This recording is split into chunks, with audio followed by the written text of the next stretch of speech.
Beberapa tahun lalu klien saya pernah cerita, kopi mahal itu masuk akal nggak sih? Ngapain sih beli kopi 50.000 kalau kopi saset harganya 3.000 juga bisa? Tapi hari ini kita lihat sesuatu yang berbeda.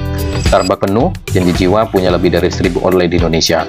Kopi Kenangan bahkan jadi startup kopi pertama di Asia Tenggara yang mencapai valuasi lebih dari 1 miliar US dollar. Artinya satu hal, kopi itu bukan sekedar minuman, kopi itu adalah bisnis gaya hidup. Tapi sekarang kita lihat muncul fenomena-fenomena baru. Bukan di mall, bukan di coffee shop, tapi di jalan, namanya kopi keliling.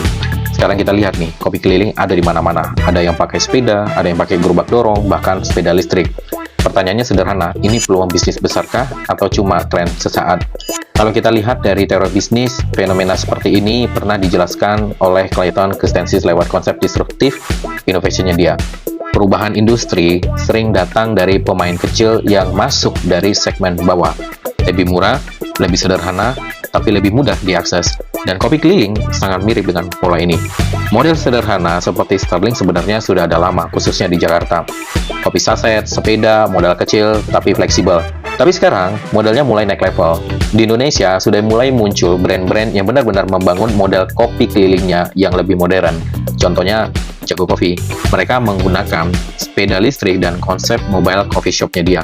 Bahkan startup ini berhasil mendapatkan pendanaan sekitar 97 miliar rupiah untuk mengembangkan jaringan kopi kelilingnya. Dan ada juga sekian kopi yang mengembangkan franchise kopi keliling berbasis sepeda listrik.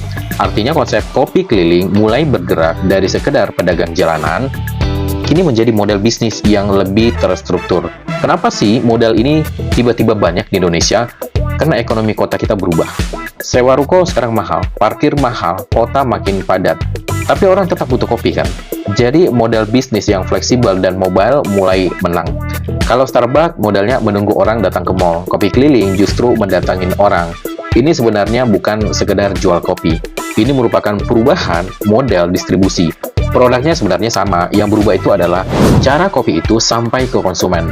Sekarang kita bicara realita bisnisnya. Modal kopi keliling relatif kecil, Starling bisa mulai belasan juta. Sepeda listrik mungkin sekitar 20-40 juta. Bandingkan dengan coffee shop yang bisa mencapai ratusan juta rupiah. Tapi justru karena model ini mudah masuk, kompetisinya juga tinggi.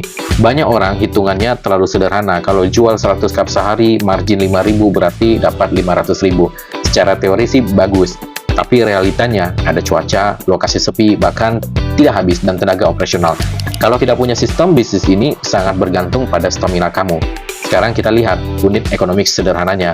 Misalnya harga kopi 15.000, biaya bahan baku sekitar 7-8.000, margin kotor sekitar 7.000. Kalau cuma jual 40-50 cup sehari, keuntungan bersihnya sebenarnya tipis. Artinya bisnis ini bukan soal sekali ramai. Ini soal volume dan konsistensi. Punya satu keunggulan besar, hubungan personal. Dalam marketing ini disebut relationship marketing. Starbucks jual ambience, janji jiwa jual kecepatan, kopi kenangan dia jual branding. Nah, kopi keliling dia bisa jual kedekatan dengan pelanggan. Dan hubungan inilah yang membuat terjadinya repeat order. Bahkan kalau dikelola dengan benar, kopi keliling bisa berkembang ke model B2B yang lebih kecil. Misalnya nih, langganan kantor pagi hari, komunitas, kampus, atau car free day. Kalau punya beberapa titik rutin seperti ini, cash flow jauh lebih stabil.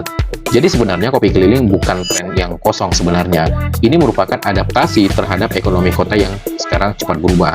Sekarang pertanyaannya, apakah bisnis ini direkomendasikan?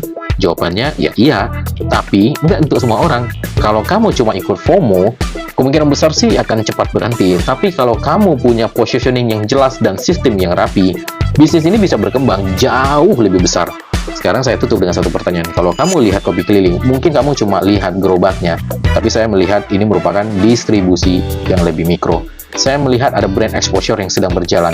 Saya melihat potensi jaringan kecil yang bisa tumbuh. Jadi mau tahu rahasianya supaya bisa naik level, ya follow dulu dengan channel ini. Tapi nggak canda. Tapi serius, rahasianya cuma satu kata, sistem. Tanpa sistem, ini cuma jualan kopi. Dengan sistem ini bisa jadi bisnis. Nah, sekarang pilihannya ada di kamu. Mau jadi penjual kopi keliling, atau kamu mau menjadi pemilik jaringan kopi keliling. Karena dua mindset itu sangat berbeda. Dan disitulah masa depan bisnis ini ditentukan.